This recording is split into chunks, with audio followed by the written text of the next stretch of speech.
Welcome to the Fit Dad Nation podcast, forging strong fathers and raising a stronger generation. It's time to get up or shut up with your host, Steve Roy. Hey guys, this is Steve Roy, the host of the Fit Dad Nation podcast. Welcome to the show and thanks so much for listening. Before I introduce today's guest, I just want to take a quick moment to invite all you dads who are listening right now and who are ready to start taking action on reclaiming your health and fitness and becoming better fathers and better men to join our online community. And the best way to do that is to apply to our private Facebook group, which can be found at fitdadnation.com/community. So my guest today, her name is Valerie Hunt, and I recently came across her after a member of my community mentioned all the great work she was doing for runners. So if you're a runner and you're on Instagram, you probably know her by her handle, which is RunRX. She's got a very active page, really engaged audience, tons of videos, tutorials, tips.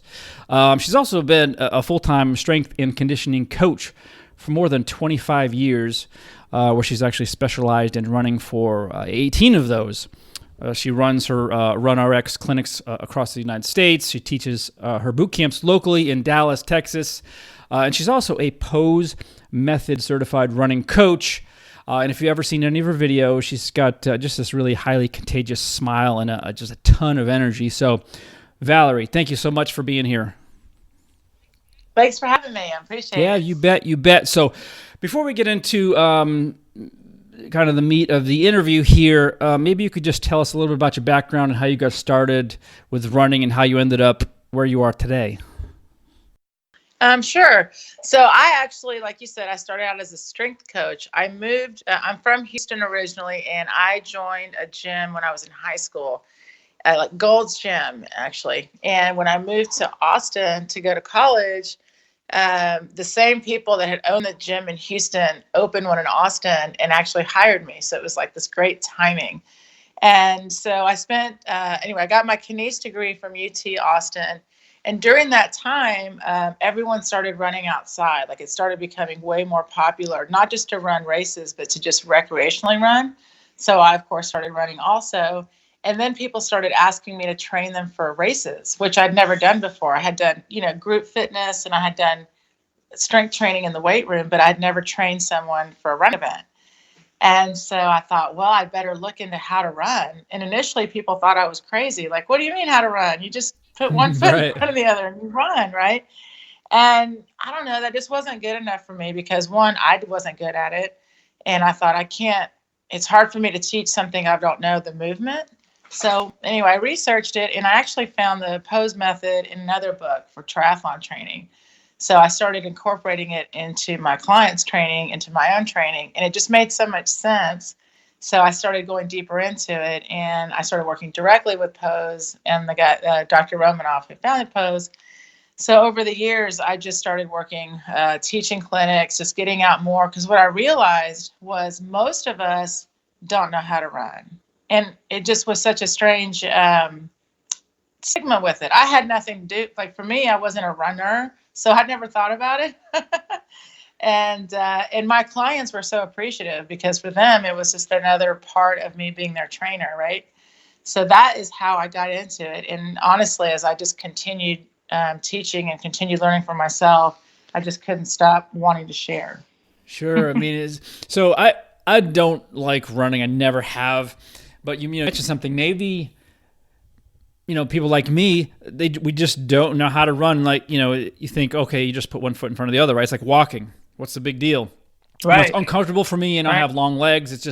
It bothers my knees a little bit. Like it hurts my lower back a little bit. I just don't like it.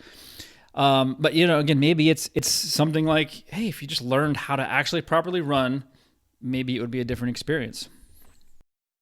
Right. And I think for a lot of people, they think there's just this mentality of I'm not a runner.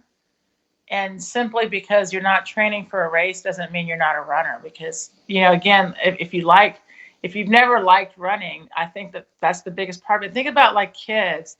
Like a lot of times running, unfortunately, is like punishment. You're going to go run laps. And then you've got these kids that, they don't know how to run. They don't like it. And it just becomes this like reinforced running is a thing not to like. Mm-hmm. You Yeah. know, so Yeah. and the other argument, of course, is that running is natural. So really, you're supposed to know how to run. We're born to run. That's the other kind of background idea. So the thought of I'm teaching running or I'm learning how to run just sounds so against what should be natural. Yeah. But we don't spend our lives running, which is why it becomes Hmm. unnatural for most Yeah. I people. mean, and I think for to a large extent, running gets a bad name because when you look up or you hear about it, it's, oh, I've been running for years. My knees are shot, my hips are shot, and it's all Right. about and that's kind of common. We'll call it knowledge. It just beats the shit out of your body when you run for any extended period of Yeah. time, and so it looks like your method, and you have a unique way of running. I was actually watching your videos, and it looks so unnatural to like draw your heel up to your hip, instead of what traditionally you see.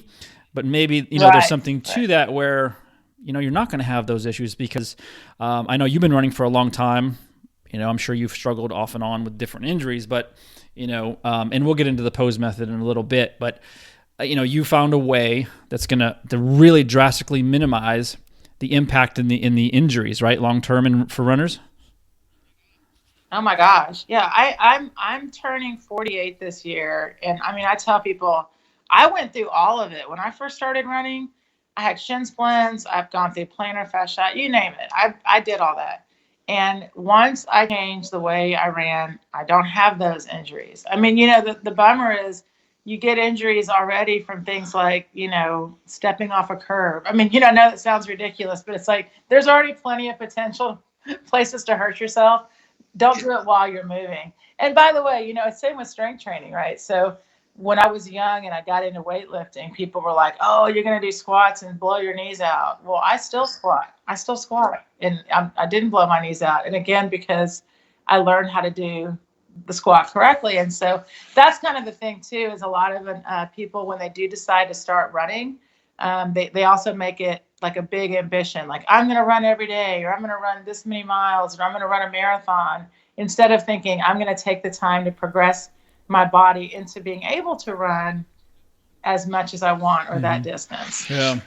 And so, one thing I want to talk about is, how to incorporate a strength training program with running, because, typically when you think of a runner, a marathon runner, you've seen the memes where basically they show you this emaciated person with no muscle mass, and then they show next to it like a sprinter or something where they have all these muscles, right? But you're fit. I mean, you have muscles. When you watch your videos, you're a lean, muscular woman. You're 48, Right. so it's not like you're a 22-year-old girl that can just do whatever they want and get fit.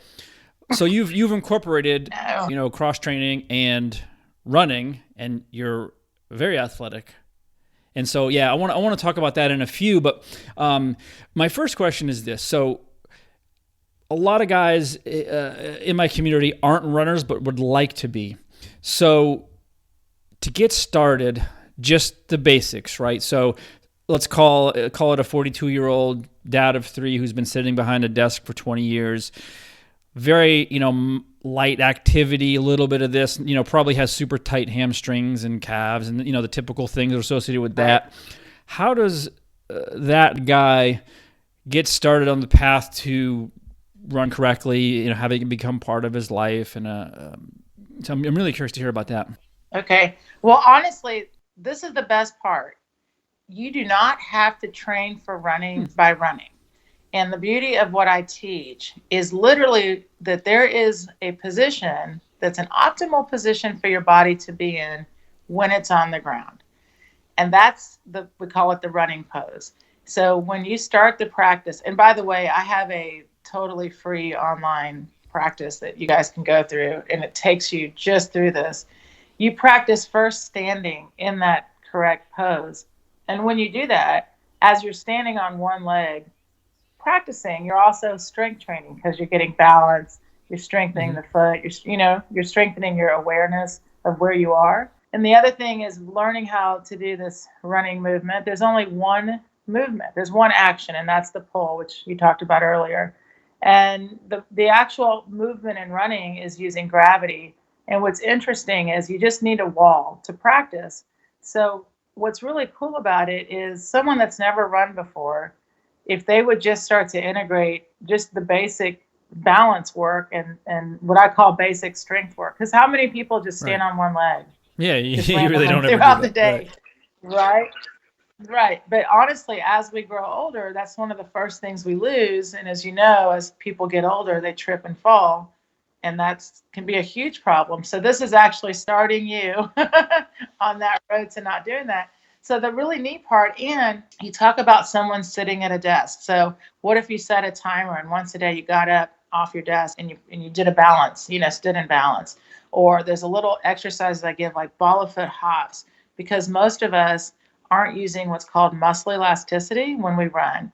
They're using muscular contractions, which is fatiguing, which is why people don't like running, because it's like weightlifting every time you take a step rather than a nice springy hop or bounce. So you have to add little hops and bounces in. And again, those are things I can do intermittently, because a cumulative effect is what integrates into my run. Instead of trying to think, I have to spend 30 minutes practicing, or I have to run for an hour, or even I have to stretch for 30 minutes. Not really.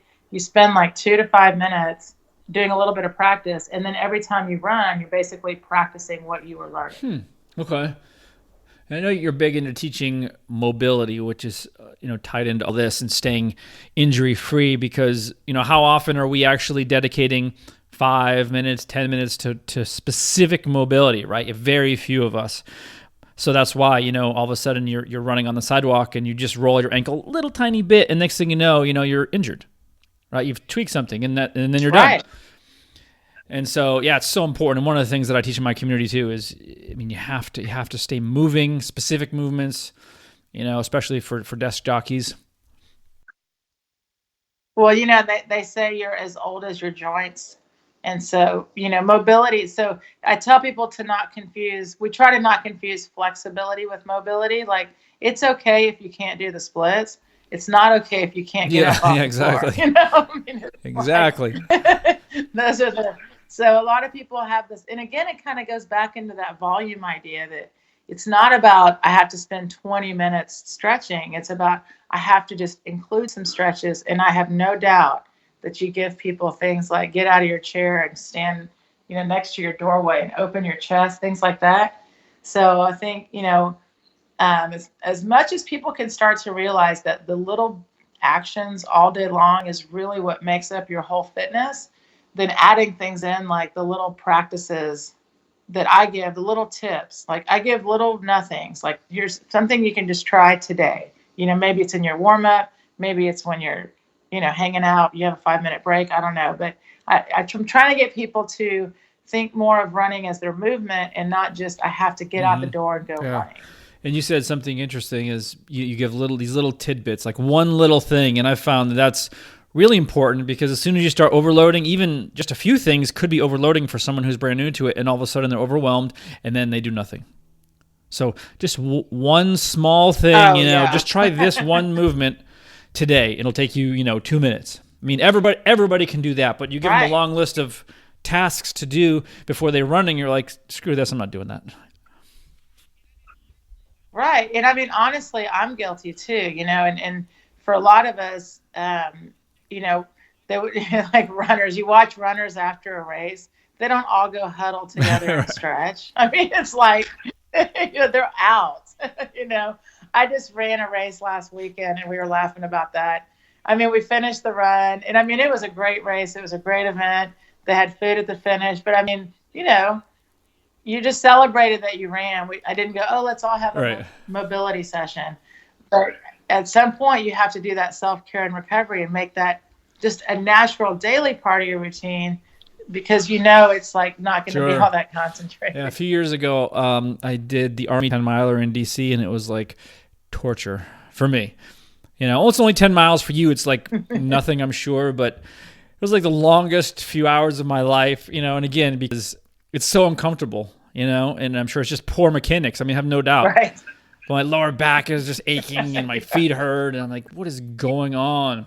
Like I feel 100. I'm 47 now, and I was, I guess maybe 45, but yeah, I felt like I was 80 running. I was like, I'm not doing this again. This is, it's kind of cool to be there, but I'm just not going to run anymore. Well, and I guess a good time to bring it up. This happened actually last weekend at the race. So I ran Big Bend State Park, which is amazing, but it's solid rocks. And I had my barefoot shoes, my minimalist shoes, because that's what I wear.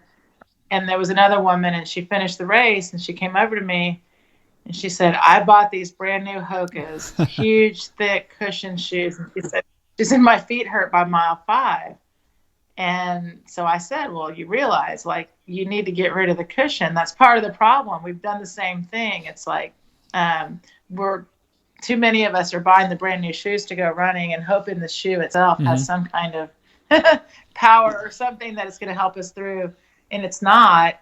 So, I tell people, like, before you buy your next pair of shoes, wear the same old ones you've always had and go through the running progression, and then go buy what, whatever you want. So is there a benefit? Because there's a couple of stores over here that are specialty running stores where you go in, they do a gait analysis, they check your arches, and then they sell you this, $200 pair of sneakers that has all these arch supports and blah, blah, blah. And I've had a few pairs and they killed my feet. But do you stay away from that stuff completely? That's of course. What's a bummer? It's a bummer because I tell people, if it was true, if that was the case, then I wouldn't do what I wouldn't still do what I was doing, but it's not the case, unfortunately. They do and the problem with it, by the way, and a lot of the people do these gait analysis on a treadmill. So that's not running. You're on a belt, you're on a machine. It's not running. So again, like I do this just because it's funny. Like I went to Dick's Sporting Goods and there's the gait analysis set up, free gait analysis. So of course I go over and I was like, I got to do this. And the poor guy, he's young. And I said, "Wow, what's wrong with me?" And he's like, "You are pronating." And I said, "Oh no, what do I do?" And he was like, It's okay. I have shoes. It'll fix it." I go, "Oh, good. I'm so happy." And then I told him, I said, "I'm just messing with you." And he goes, "Oh," and he goes, "Well, they just told us we had too many of these shoes or whatever, whatever." Like he doesn't know. And it's okay because they're getting educated by the shoe company also, and I'm not against shoe companies. I don't care about that because I understand that they have a mass market to sell to, but there's a reality that the foot weakens with more cushion. And that has been studied now long enough. There's enough data to back it up. There's a lot of great data from Dr. Lieberman at Harvard University. And it's not hard data because all you do is take a foot, have them run, and measure the force. And they find that as the runner puts on more cushion on the shoe, they actually hit the ground harder because they have that placebo feel. They don't feel the return, so they're hitting harder. And it's just a cycle. And unfortunately, it leads to injuries. Now, I'm not telling people to take their shoes off or anything like that because part of that is also strength training the foot, which is so important. And, I talk about that a lot. But as you train and as you progress, and you weight lift, right? So a lot of you see this with a lot of lifters. We're not wearing cushion shoes when we weight lift. Yep. We want to know where the ground is, right? So why, when we run, would you want to be unstable? When you're not stable, your mind doesn't know where your foot is. It doesn't know what's going on. Therefore, you're more likely, unfortunately, to make wrong movements or twist your ankle or things like that simply because the connection it makes sense, but I think we've been taught the wrong things, to a large extent, that we need these fancy cushion shoes, these Skechers rockers that are sold by Kim Kardashian, like that, all that garbage that we hear. And obviously you've seen like it's become really popular now, the barefoot type running, in the gyms now, half the guys in the gyms or women don't have shoes on, and it makes sense. Well, and the thing too, though, that I try to tell people to be careful of is it's also not, please just take your shoe off and you'll just naturally go back to being this awesome runner. No, you're going to make the same mistakes, but you'll be barefoot. So people need to be careful because there is a learning progression. And, I work with kids a lot, and young kids, yes, they are totally natural. They are running, they're using gravity. They're not thinking about their movement. But as soon as kids start to think and mimic on their movement, they're doing the same mistakes. They're reaching, they're heel striking, they're doing the same thing. And so the answer isn't just take your shoes off. The answer is teach yourself the correct movement, and then whatever you want. Go barefoot, wear shoes, I don't care. But first, give yourself that. It's like 3 to 6 weeks of honestly, of like really thinking about it, and then it just becomes your run. It really just becomes how you run. Okay. And I would imagine that once, people start going more barefoot, it's not just as simple as your foot adapting, right? I mean, I would think that you really have to spend some time stretching the muscles in the foot, like doing those exercises that you show, because we're so used to wearing shoes that we start pounding our feet on a piece of cement. We're gonna kill ourselves, right? I mean, I would imagine. Right. Well, think about that. It's like it goes. And again, because I know a lot of guys on here strength train as I do, and if I had met someone I'd never know, here's kind of a woman or a man never has done a weight in their life, I'm not just going to hand them a 50-pound dumbbell and say, go for it, dude, bicep curls. It wouldn't make any sense. So that's what I tell people, when you put on these barefoot shoes and you've never been barefoot, walk around your house in them, go to the grocery store, progress, just moving them for a little bit and feel how it feels before you just go out and, go running. Yeah. So we talked a little bit before I started recording, and I mentioned that I had posted in my private Facebook group that we would be chatting today. I got a whole bunch of questions, and a lot of these are even outside of the scope of anything I know about. So you're definitely well equipped to handle these. So if it's cool, I'd like to ask you just a few of these that were passed along from some of my audience. All right, so the first one's pretty basic here. This guy wants to get started running, but he's a big guy. He's over 200 pounds. So when you have these big guys, I'm assuming that their first thought is, I'm going to destroy my knees because I'm such a big dude, right? Right. Yes. Well, here's the good news. So first of all, definitely do walk, run progressions. But if you take the time to go through the practice, the running method reduces the knee strain by 53%. So that's been researched, which is really cool. But the reason is because when you're not reaching forward anymore, you're taking away that excess body weight.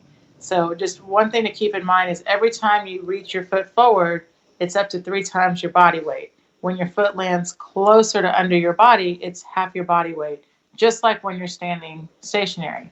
So that is the reason you have to go through the practice, is because what I teach, what you'll learn is how to move your own body so that all you have to do is pull your foot off the ground. And I'm telling you, it works with walking as well. So if you're just getting into running and you're going to walk, run, it doesn't matter. Both movements are going to be very similar. So you're going to be learning the same thing. And so a program like a Couch to 5K isn't going to help people learn the correct way to do this, right? It's just going to give them like a boilerplate template to start with, and it's just going to teach them. It's not going to teach them the right things. It's just going to teach them, all right, run for this long, and then tomorrow I'll do this long, and then yeah.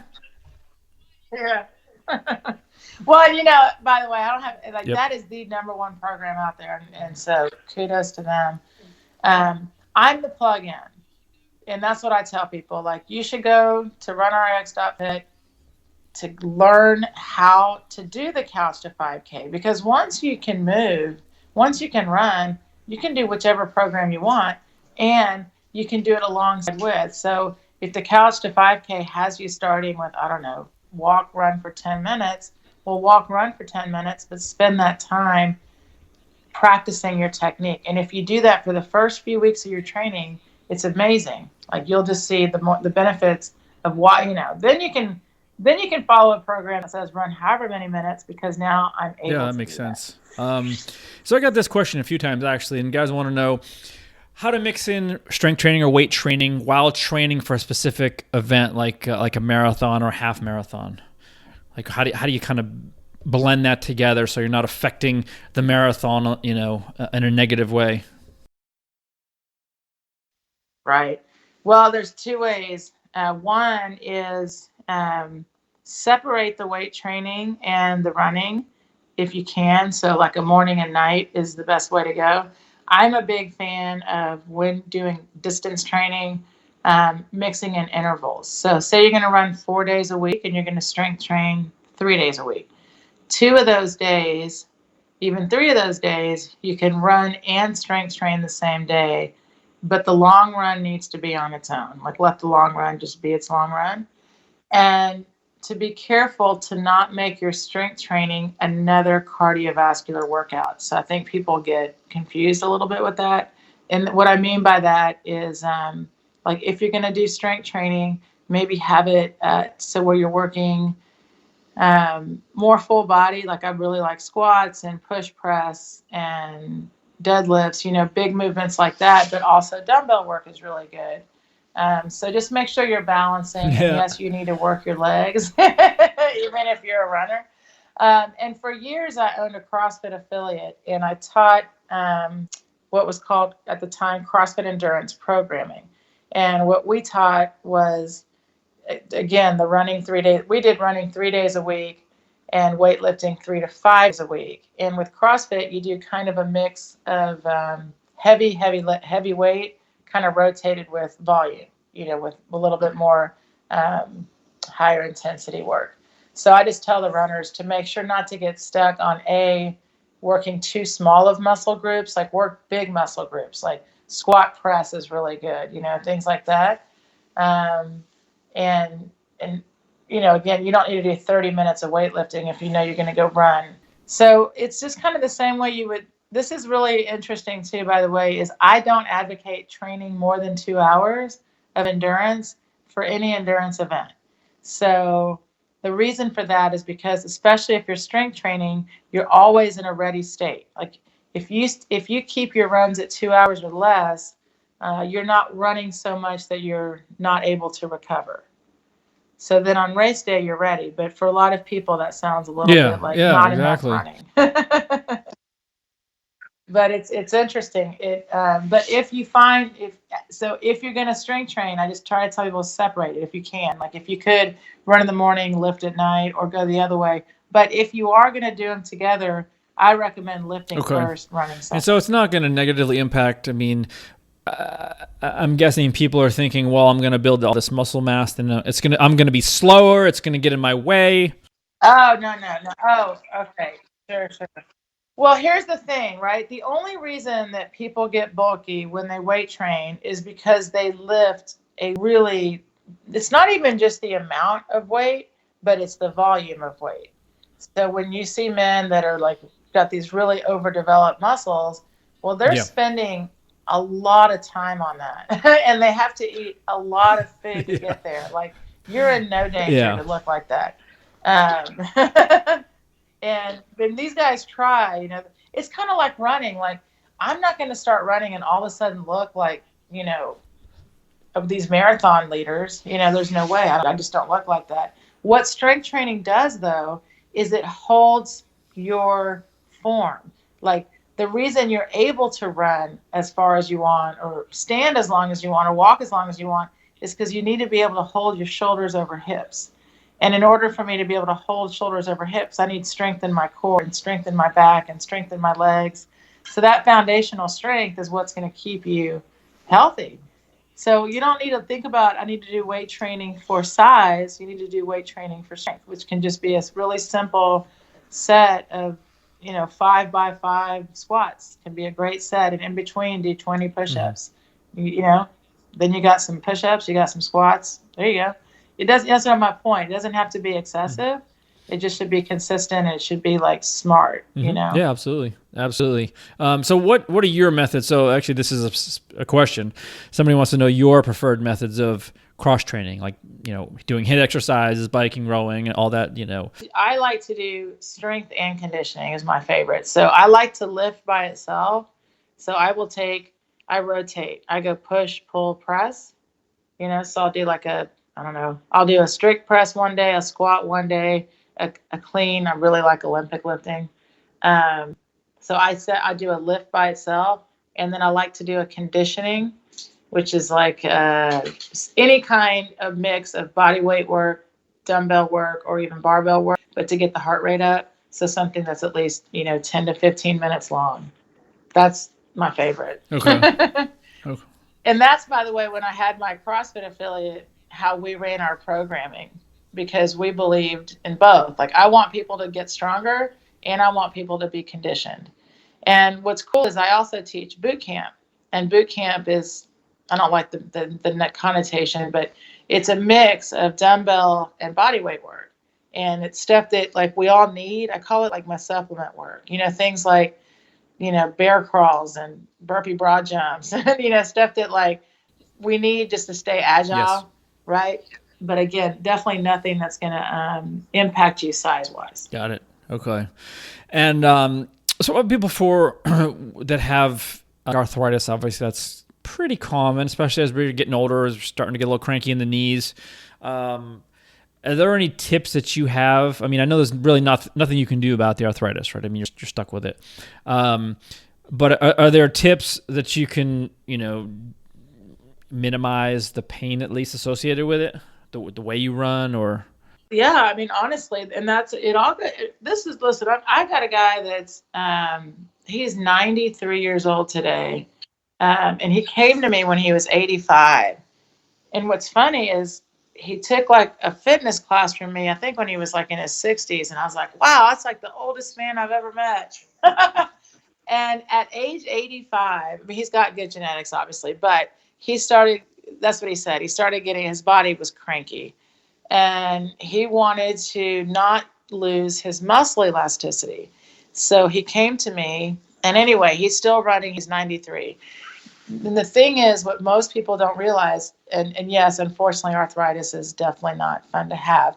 However, if you do start to move and use muscle elasticity, which we all have, every one of us, everybody has it, we're just not using it. You start to walk, run using muscle elasticity, you save your joints. I mean, that's the whole beauty of it. And that's how, you see, like, especially like in other countries, you see these older people and you're like, wow, they're just moving so well, right? And it's just because they're very efficient. And so I think a lot of people that get stiff, that have arthritis, unfortunately, they start to use that stiffness in their movement. So again, it goes back to learning how to do little things for your feet and your calves to use muscle elasticity and your hips, and then it really makes a difference. Okay. And along those lines, there's a guy in my community. I had him on my podcast as a guest because he had this incredible weight loss transformation, and he was over 500 pounds. He lost like 300 pounds, but he wants to start running, but he's destroyed his ankles, his knees, his arches for being so obese for so long. What would you tell somebody like that on the best way to even get started with this?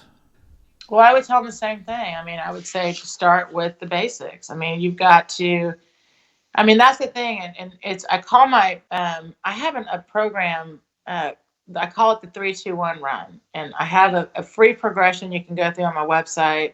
I also have a course you can go through. And the reason I called it that is because for years at my box, every time you start a workout, it was 3-2-1 go. And then every race you do is, it's just that kind of idea. Like, here we go. Well, part of the here we go is you have to start. And it's like the first thing I have written is you have to stand there and just bend your knees and be aware of where you are. If that makes sense. And we call it the readiness stance. And if I can spend more time in that readiness stance, then I'm ready to move. But first I have to commit to standing there. And then I have to commit to things like activating my feet. And then I have to commit to things like starting to work on my balance. He can rebuild. He can certainly, I mean, that's where he is. He has no choice, right? That's where he already is. Look how far he's already come. And I'm sure he's continuing, I have no doubt. So, that's the fun part is as he can connect. This is the thing that like we can talk about real quick. But when I first got into running, and by the way, coming out of a strength background where everything was just kind of accepted and understood, like the rules in the weight room were real simple, and we all did bench the same, squatted the same. It wasn't, you could have a few arguments here and there, but we all had the basic understanding. When I came out into talking about running, first of all, I don't really have anyone that I talk to about it so much because initially when I went to the running shoe stores and got into the local community, they were really, I mean, they just laughed at me, honestly.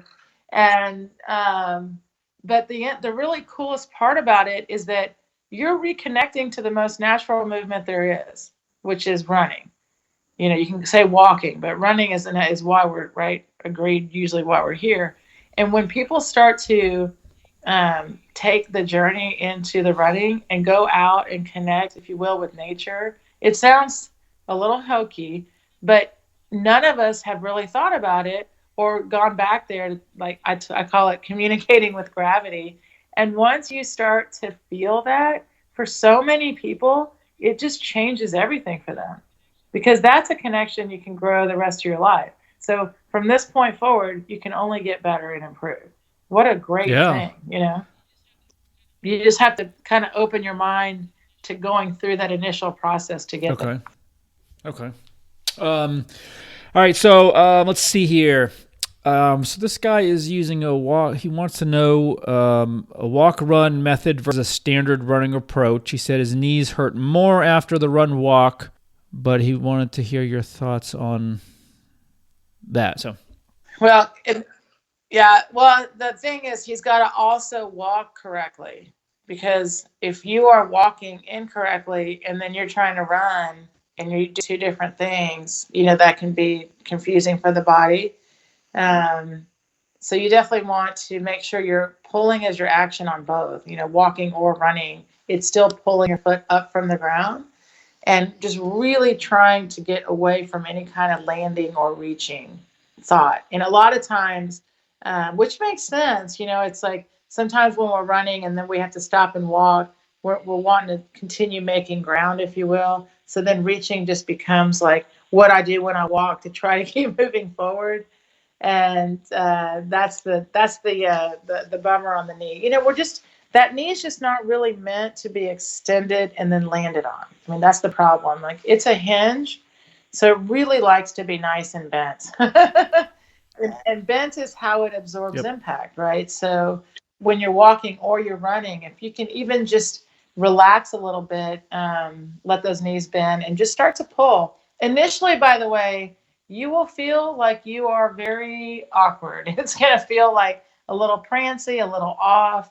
And that's okay, because you've not done this before. But that's the general consensus, is people say, well, initially I felt like, you know, because all of a sudden you're thinking about a movement you've done almost every day and not ever thought about.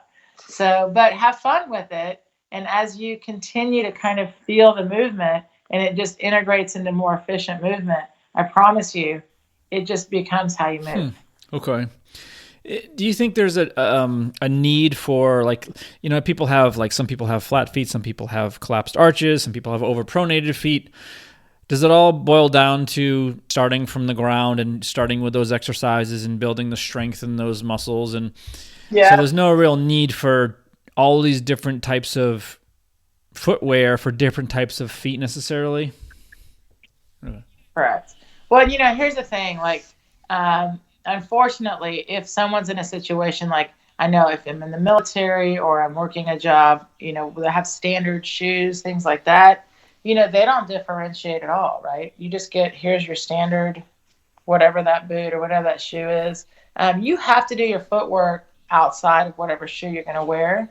But definitely, if you know you're going to stand for a long time, you know, find something that's comfortable. But no, you really want to stay away from a shoe that's trying to make you either move a certain way or correct you when you need to be doing the correcting. And that's, you know, again, it's just kind of taking the time to do that. Yeah. But for the most part, what's amazing is how quick your body adjusts. Like, for most people, when they initially just start rolling the bottom of their foot, doing a few, you know, towel pickups with their toes, it's amazing how quick the response is. It's not like, you know, it's not like weightlifting. It's like, it's pretty immediate, because your feet are really they have a lot of strength and ability. They're just waiting to use it. Yeah, I've actually been doing it for a little while, and because it's boring, like people don't want to take the time to do it, even though it only takes a few minutes, so most people don't do it. I actually take a lacrosse ball into the shower because I'm a captive audience. I'm captive in the shower, so I might as well be doing something because I know once I get out, I'm probably not going to take the time to roll my feet. So it's kind of yeah. Oh, that's good. Yeah. And that's some good balance work. Yeah. So along the lines of what you just said, this question is, this guy's dealing with plantar fasciitis. Are insoles sufficient, or should he look at shoes designed for it? Is there a brand of shoe that works better than others for plantar feet? No, I mean, the only reason he has plantar fasciitis, honestly, is he's doing something incorrectly. And it goes back to correct plantar fasciitis, time. But glute exercises like glute bridges are really, really good. And then just really standard footwork, rolling, stretching, stretch your calves, roll the bottom of your foot. The problem, again, if you put a Band-Aid on it, that's like a lot of people use orthotics, things like that. And it may feel better for a little bit, but it's not correcting the problem. So even if you go get the orthotics or you get the insoles, still continue to add the stuff in. It's you talk about just how little things add up. I'm like, when you get up from bed and you walk to your bathroom, scrunch your toes as you walk. I mean, it's like you start to like you're saying in the shower, there's just little ways to add these things in. Because I'm also like, I know you don't have all day to do this. So again, just little ways to add stuff in is what I'm always trying to do. For sure. And so same thing for shin splints. Obviously, that's another big common thing. Does it just boil down to the same issues that just something's being incorrect? Yeah, shin splints are definitely from reaching. The best thing for shin splints is to sit on your feet and open your ankles. And initially it might be painful. So like sit in front of a chair or something, you can offset your weight, but literally sit flat on your feet. Try to put your glutes on your heels. And that is key. And do that after you run. Like when you're done running, do that. Just try to hold it for like 20, 30 seconds. I mean, I had shin splints for years. Those are the worst. And I don't have them anymore. And then you can do ankle circles. When you're sitting, if you just do some 5 or 10 ankle circles, go both directions. I honestly, I don't spend 30 minutes at any point stretching, but that's what I do. I add stuff in. So I go for a run. Before I run, I do 5, 10 ankle circles on each side, do some ball of foot hops. I'm doing stuff to get ready to go do that movement. Nothing crazy. And then same thing. And then once you learn some of the drills, by the way, that I teach, it can also be part of your warm up. Like you can take off running with a 1-leg pull, do some, dial in your foot's underneath you, get your rhythm going. And then there you go, off for your run. It's so much more empowering to have things to do to help you get through that than to be thinking like my knee hurts or I have another mile. Instead, I can think, wow, my knee hurts. Maybe I'm reaching. Let me try pulling my foot underneath me.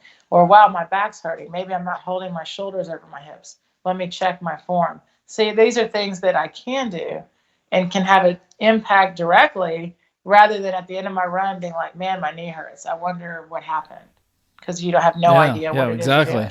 And I guess along with all that extra mobility and stretching down in the calf and ankle and foot, you probably can largely avoid one of the most painful things on earth, the foot cramp.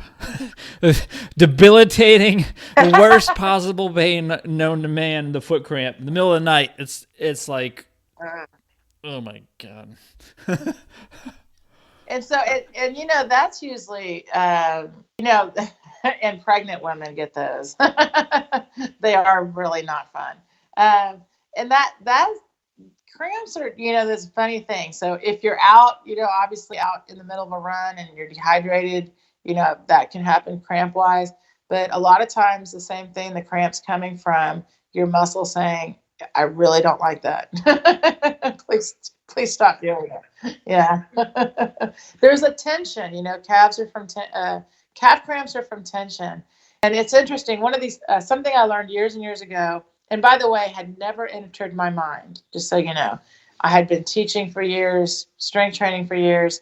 And I met a physical therapist, and she said to me, you do everything with your calves and not your feet. And this was back when I was still playing around with all this stuff. And I had never heard that before. And I said, I don't know what you're saying. And she said, well, you're real bouncy. She's like, you can really bounce, but your calves are doing all of the work. They're always stressed. And it's because I had not taken the time myself ever to do these weird foot things, which she started introducing me to. And this was probably, I don't know, 2002 I met her, 2001, 2002. Yeah. So that's when I met her. And I mean, I went back to my gym that day and I'm like, everyone take off your shoes. You've never done this before. It's crazy. And then I've taught it ever since. But even when I teach clinics today, like I'll go travel, teach a clinic, and I say, raise your hand if you rolled the bottom of your foot ever. And still so many people are like, why would you do that? Yep. Exactly. You know? So as far as shoes, snug fit or half size bigger? That's a big question. Oh, they should feel very comfortable. So you don't want to feel like your foot could slide, but I would definitely err on the side of room versus snug because you want your toes to splay. So you should be able to stand in the shoe when you put it on and splay your toes. Like they're not restricted in movement. And you should feel like you're still standing in your foot. Like if the shoe makes you rock back or tilts you forward, that's no good. You want to, and that's why the zero drops are so good. That, even if, there's a lot of good shoes out there, you don't have to go like barefoot that have like a zero drop and are like the ultra minimalist is one that's very popular. So they have all of the right, especially good if you're just getting into the idea of going minimalist or changing your running. You still want to have some support underneath you, but it's definitely like zero drop, and you're getting the same level of cushion from the forefront to the back. Okay, yeah, I wear Merrells, the minimalist Merrells, but I just refuse to go to the Vibrams. Yeah. Those just freak me out, man. Yeah, me too. Although it's funny. I wear the New Balance Minimus, which has a Vibram sole. Yeah, but then it's New Balance on top. I'm not a fan of separating the toes because they need to work together. Like when you're running and you're moving and you're walking, there's actually a lot of communication that needs to happen there.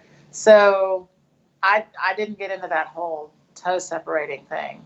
But if people like them, I do say go for it, and then just let us giggle. Yeah, just let it giggle. So when someone's transitioning to a minimalist shoe, what's like a good routine to follow? This says assuming you have a solid running form and you're following your 3-2-1 training and drills.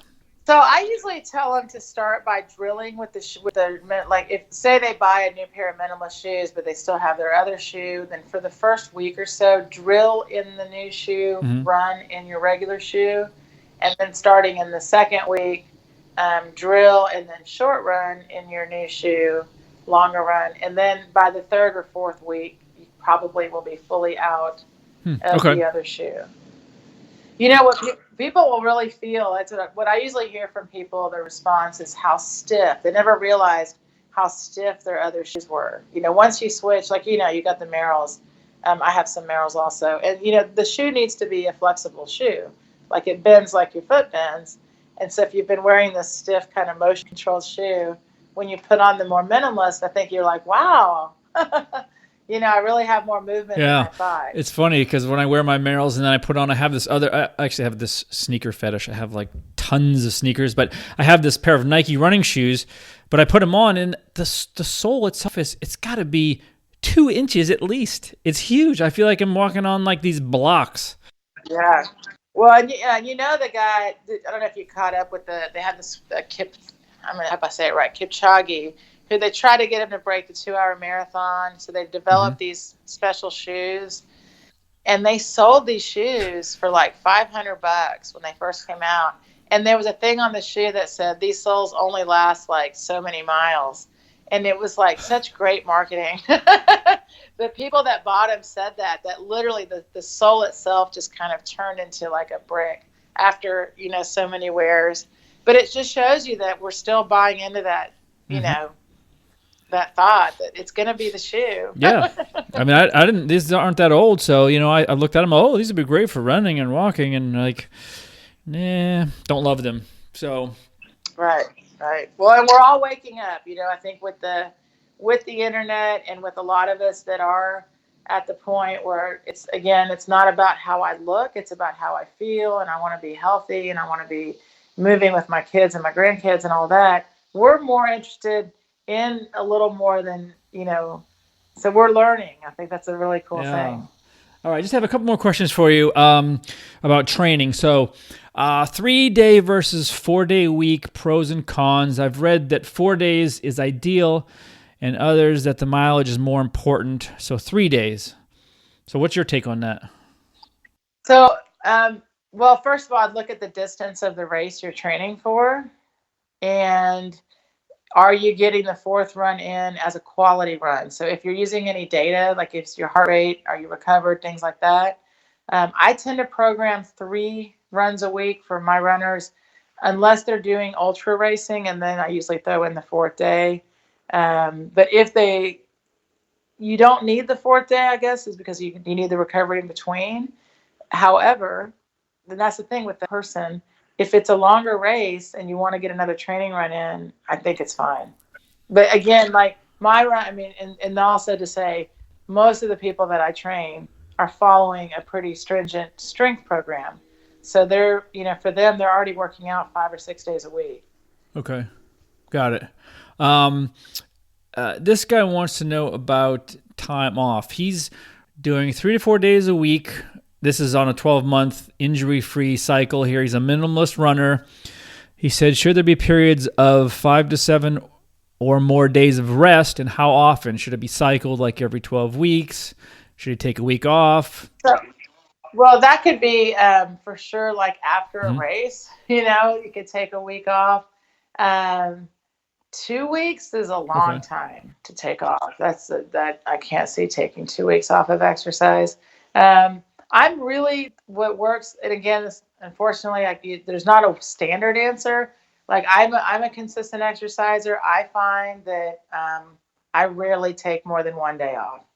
Honestly, if I take 2 days off, it's because I'm traveling. But I definitely know that taking time off, especially like I just ran a 30K last weekend, and I had to drive in the day before. So I worked out Friday, I took Saturday off, and I ran Sunday, and then took Monday off and was back at it on Tuesday. I feel like if you keep your body in a really good place, there's really not ever a need to take a long time off unless you just mentally and physically need the break. Got it.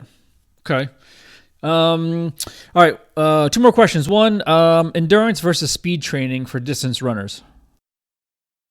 You need the speed in 100%.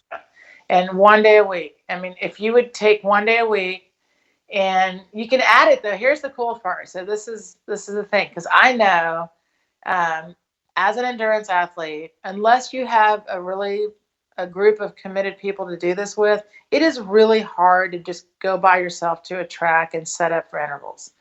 And I just honestly, I mean, if you do it, I think good for you. I set up training groups to do it. But otherwise, it's not like a regular part of someone's routine. So what I found, what works really well for endurance athletes is one of your runs, hopefully the earlier run of the week, so you have time to recover, but run 3 to 5 miles. And at the end, just wherever you are in your neighborhood or whatever, do pickups. So do like 8 rounds of 40 seconds as fast as you can with walking or running in between for like a minute. And that, it's incredible how much just that little bit, it's again, it goes back to this. Especially when you're working on your technique, the heart needs to be trained. And endurance training, as awesome as it is, keeps you on that same oxidative pathway. And the heart to get stronger, the lungs to get stronger, the muscles and tendon elasticity to get stronger, that's what the speed training does. So it has benefits more than just getting you winded for a second. But again, a little bit, just adding it once a week, it's incredible how far it'll go in your training. Okay, good to know.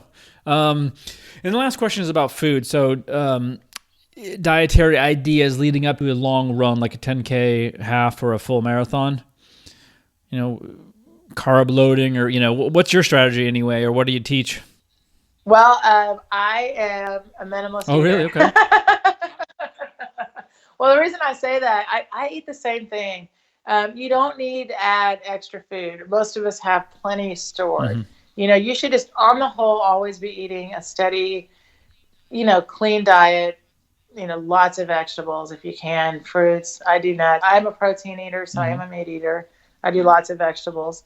And I really I tried it, by the way. That's about 8 years ago when people started going really low carb and all the paleo excitement started. I thought, you know what? I'm going to try it. I want to see how it feels as an endurance athlete. And by the way, I was definitely carb loading 8 years ago, 10 years ago, because everybody was. And it just goes back to show, like, I'm, again, my minor's in nutrition. I graduated from UT Austin, and back then it was all the research was really about the carb loading. And what we didn't know then that we do know today is that it wasn't really the carb loading that was helping the athletes. It was that the carbs store with water and the athletes were getting really hydrated. So that was really what was helping them. Hmm. But you Yeah. see what I mean? It was at the time. So anyway, I did it. I went through the whole, took out all the carbohydrates. And what I found is I could not sustain my energy with having too little carbohydrates. So now I include all the time potatoes, rice. I took out bread and I took out pasta because I found just don't need it.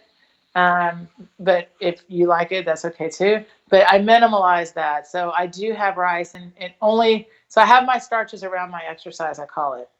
But otherwise, just clean eating as many fruits and vegetables that we can get is the goal. But for example, for this 30K that I ran, I drank an electrolyte solution that had, salt in it. But I did not, and then I would take at the aid stations, maybe like some salted almonds. But honestly, you don't need all that sugar Hmm. when you're racing. You can definitely get by. If it's a 10K and you have a good breakfast, you're fine, just to race. But the longer runs, you need to practice whatever you're going to use for the race, use it in your training runs so you're not surprised on the longer runs. Okay, so you don't really need to strategize like, oatmeal and, two baked potatoes, starchy, complex carbs. No, and in fact, I think that adds more stress to the athlete. Like if you're always eating the same, you're always ready for race day because, especially like if you're following a training plan, then generally on the weekend you're going out for that long run. Whatever it is you're doing regularly is what's affecting that long run. So you should find out now during your training if things are or are not working out for you. Like that's the rookie mistake too. People like they'll ask their friend, Hmm. "What do you eat?" And they're like, now all of a sudden they're going to Yep. eat what that guy eats. Don't do that. If it works for you to just have whatever you're having and you feel good, you're doing the right thing. If you know it's getting hot outside, up your electrolytes. That's huge. I think people forget sometimes that they're going to be out there sweating as much as they are. Things like that. Stay hydrated all week, especially on Hmm. race week. Just keep up, keep. I'm like, stay race ready all the Yeah. time. Yeah, I think the concern is, because a lot of people, they eat just average diets. They're not eating super clean most of the time. And I think the concern is they get halfway through or partway into this long race and their energy starts to crap out. And like, oh, I should have eaten, all this, starch or whatever, fruit, a banana. I should have had all this food beforehand. I would have had more energy, you Yeah. know. But that's not usually the case. And honestly, like, unless you're out somewhere for a really long time, most people, the reason you're tired is because you're using your muscles in the wrong way. That's why you're tired, not because you're hungry, because you're fatigued. So, but then that's the Hmm. mindset, that's the thought. Because what happens if someone does hand you a piece of sugar and you're out running, you do get a burst of energy. So, absolutely. But then you just have to keep taking that burst of energy to Hmm. get yourself through, right? That's kind of the cycle you get into. But I'm telling you, once you realize, I mean, there's plenty of great stuff to use on races. Don't get me wrong. I'm saying that most people, when they get tired, it's honestly not usually because they're hungry. It's because their muscles are just tired. They're over Yeah, it. I just thought of an endurance athlete that I've read about many times, David Goggins, who, he's very minimalist. Like he's not Uh-huh. loading, he's not doing all these strategies. He goes out there and he runs these, 100-mile races with very little and it's a lot of it's mental. He's trained his body to handle a certain stress, and he's not trying to get too caught up in all the nuances of, oh, I need to load, I need to do this, I need to do that. He just, he takes a few crackers, he does, a little bit of his routine, and he hits it. I'm telling you, and then enjoy it after you're done, whatever, see what you need. But I just think that it adds to people's stress when they think they need to do this extra or eat more, do this. And you're like, no, your body's really comfortable with what you're already doing to it. Don't do anything drastic to change it. And a lot of people, they'll tell you they end up, gastric distress or sick in a race because they have too much, gel or sugar. And I'm like, yeah, because it's like, it's like letting your kids go trick or treat and just eat the candy as they go. It's just your body's like, wow, that's a pretty impressive amount of sugar. Exactly. So I will. I'll link to your program because I think a lot of guys would love to take a look at it and how to get started. So I'll put a link in the show notes. As far as where else, like specifically you want people to find you, I'm happy to put in links to your Instagram profile or Facebook or YouTube or where. What website or websites would you like people to find you at? Just honestly, only the runrx.fit is what I'm trying to use, and then the Instagram, and they are more than welcome to reach out. I'm pretty good at responding. Yeah, I've heard that that you're real good at answering questions and getting back to people. So that's awesome. So yeah, this has been awesome. And I know that once I post this, I'm going to actually put this up in a couple of weeks. And I'll probably have a whole new slew of questions for you. They'll have to call you again in another 6 weeks and say, hey, can we do it again? But I appreciate your time. I really do. This has been great. Thank you so much. Yeah, we'll be in touch. Okay. Thanks for joining us. And remember, if you want more information, check out the Fit Dad Basecamp group on Facebook. And don't forget to stop by fitdadnation.com. Until next time, keep kicking ass and taking the next step. You can do this, Dad.